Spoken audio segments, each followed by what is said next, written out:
first subject that I want to deal with today is dealing with what I call your stuff. Everybody's got stuff. Everybody's got things in their life that they got to deal with, okay? Now, for me, it might have been I was dyslexic, I was gender dysphoric, I had all these issues when I was a young person. But as we grow, we develop more stuff, okay? It can be a million different things, problems with the family, drinking, this, that, drugs, whatever it is. We all have stuff we have to deal with. And I really feel like the quality of our life is going to be determined by how we deal with our stuff. All right, let me give you a little example. I grew up a dyslexic kid. I was gender dysphoric, but back in the 50s and 60s, they didn't even have a name for it. I was just confused by all of that stuff. And I had all these issues. And I firmly believe, even with all these issues, eventually they wound up making me a better person. Because when they take it away in one area, or you get challenged in one area or your life with your stuff, the whole thing is taken away in this area, they're going to give you something even better in another area of your life. You may not even know what it is. That's your job to find it. There was a great movie out many years ago called City Slickers. Probably can find it on Netflix or YouTube or something, somewhere out there. But I remember watching this movie, and it was with Billy Crystal. And Billy Crystal was a New Yorker who was just so confused with life, and he's trying to find himself. And so he decides, you know what I'm going to do? I'm going to get out of New York. I'm going to go to Colorado and go on a cattle drive and just get away from the world. Well, he goes on this cattle drive, and there's this wise old cowboy named Curly, played by Jack Palance. And the two of them are sitting around the campfire one evening, and they're talking about life. And Billy Crystal goes to the wise old cowboy. He goes, "What's the secret to life?" And the cowboy kind of sits back a little bit and says, "One thing," and then carries on with the conversation.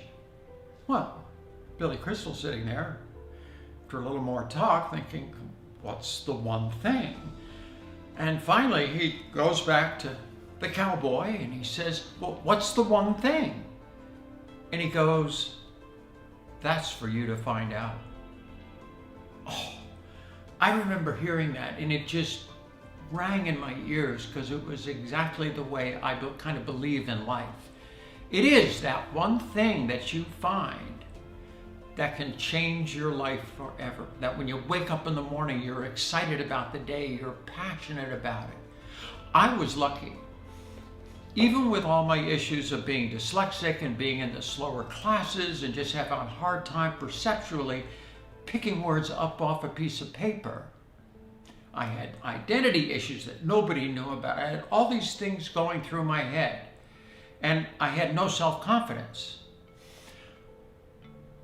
And then one day, in 5th grade, I was in gym class, and the coach says, okay, this is what we're going to do today. I set up these cones around the parking lot, and you're going to start here, and you're going to go out there and run around all the cones, and you're going to come back and boom, I'm going to time you. And you know what? I'm going to time every kid in school. I go, cool, that looks like fun. Okay, I'll go with that. Anyway, finally my turn comes up to get timed, and I put my foot on the line, and I'm going to run this thing as fast as I can, you know? So boom, I take off, I run around, I come back. Fastest time in the whole school. I went, oh my God, everybody's coming up, patting me on the back saying, you know, Bruce, I didn't know you were that fast. Well, to be honest with you, I didn't either. But I thought, this is cool. I'm better than any other kid. You know, I wasn't getting a pat on the back in school because of all my issues. But what is this thing called sports? I'm good at it. Maybe I should go play football. Go on the football field, take a guy who's a good student, good reader, clean his clock, baby. That made me feel good. I felt like right then I found my one thing. And for me, it just happened to be in sports, because I wasn't getting it in the classroom, and in my identity, I wasn't getting it. But all of a sudden over here, my one thing was sports. I could beat other people. I could feel good about myself. And that started a pattern in my life. Sports became really important. And honestly, because of doing better in sports and having more self-confidence in myself, it turned around and started helping me in the classroom. I look back on my long career in sports. Now, that day in 5th grade, did I think that someday, years later, you would go out and win the Olympic Games, set a world record, and be claimed as the greatest athlete in the world? Not in a million years. That always happens to somebody else, not to you. But I just kept pushing myself, and every time I would get to the next level, I would push myself even more. And then, after the games were over with, and years later, I start looking back on my life, and I'm thinking, why did I do that? Why was I so obsessed? I out-trained him, I out-thought him. My brain was actually my greatest asset. I was a great competitor in my head. I didn't have the great physical skills. I had okay physical skills, but I was really competitive in my head, and my head was my greatest asset. Now, I never would have thought that when I was growing up. But so as I look back in my life, and I look back at those days, I am so glad now that that I had these issues at a young person, with being dyslexic and gender dysphoric and all these issues that I had as a young person. Why?